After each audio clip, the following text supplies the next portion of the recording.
And today, I have with me our special guest, Valerie Robitaille, that has a Master of Science in Human Nutrition and a PhD in Community Health Education and Promotion. So tell us more about what does hydrogen do for the body? Well, thank you for having me today. And the very first thing that I would like to say about the hydrogen machine and hydrogen therapy is that it's able to reduce the risk of lifestyle-related diseases. And I think that this is a very important aspect because many of us know about what we should do about health and good living, but very often we don't do it. So, for example, we don't exercise as much as we should, or we don't eat the perfect diet. We have a lot of stress. There's a lot of toxins in the air. These are stressors that cause disease. So we're going to talk a little bit more about that, each individual condition. But in general, I just would like to list off some of the, in a broad sense, some of the benefits of hydrogen therapy. Okay. One of the things that it's well known for is treating autoimmune disorders such as arthritis, lupus, psoriasis. These are all caused by inflammation, but this is when the immune system goes into action on healthy cells, thinking that they are a foreign substance. Cytokines, and we've heard a lot about cytokines recently in the news. Yes, we have. Due to a virus that's been going around. Cytokines are proteins that are produced by cells that have a specific effect on interactions and communications between the cells. There are pro-inflammatory cytokines that stimulate the inflammatory response and autoimmune processes. There are other cytokines that aren't detrimental, but the pro-inflammatory ones can be detrimental, and we'll talk more about that in another segment as well. Inflammation on the membranes of a cell is what blunts that cell's activity and turns on bad cell signaling processes. So that's one of the ways that disease is exacerbated in the body.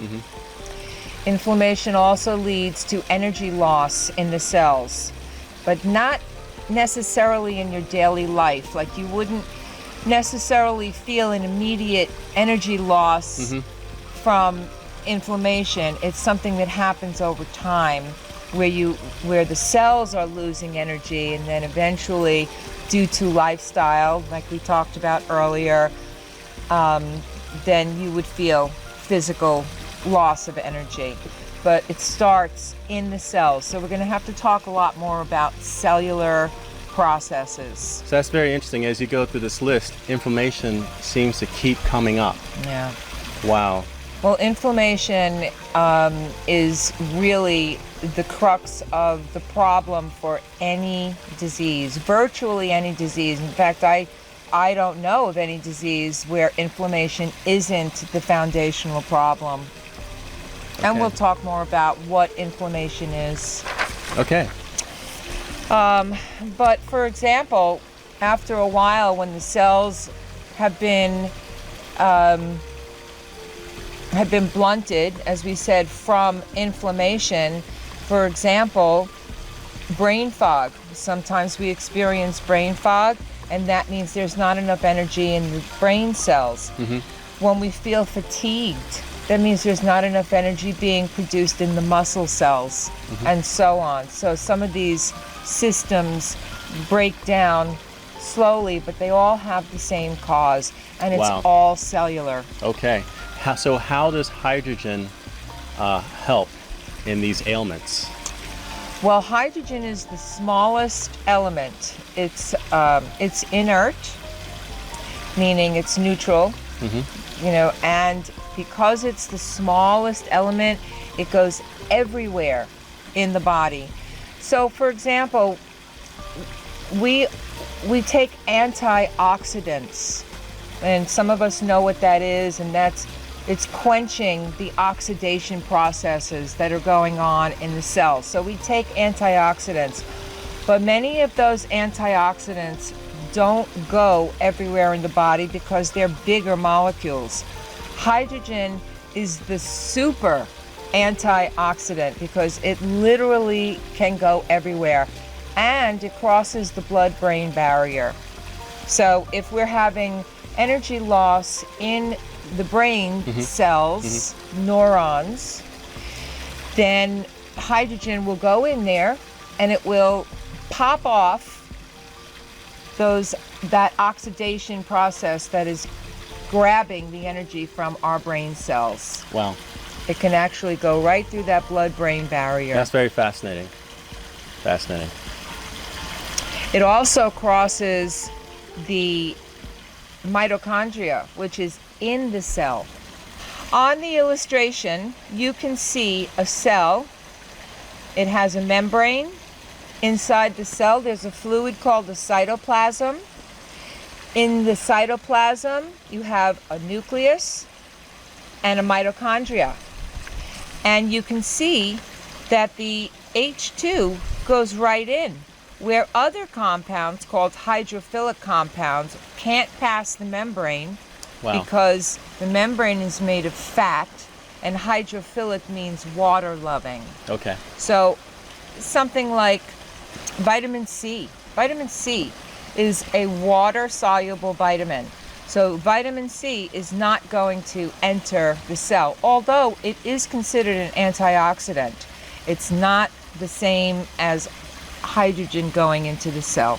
Okay. Hydrogen can pass through all of these membranes because of its small size, but also because of its charge. Hydrogen benefits every organ of the body with no known side effects. One of the most phenomenal things about hydrogen and this process that we're talking about today is that hydrogen targets dangerous free radicals selectively. So for example, there are free radicals in the body that are not detrimental to the body. One of those is something called nitrous oxide, which is very important for vascular functioning. You need nitrous oxide in order to be able to dilate the blood vessels, so you don't want to minimize that. Hydrogen is able to skip over that. It knows somehow, and it just targets the dangerous free radicals which cause inflammation. Yes. Studies have shown that hydrogen lowers blood sugar and bad cholesterol, restores the natural growth of brain cells, restores normal cell function in general, and it increases the antioxidant glutathione, which the body makes. And this was a very important study that was in, it showed improved muscular dystrophy.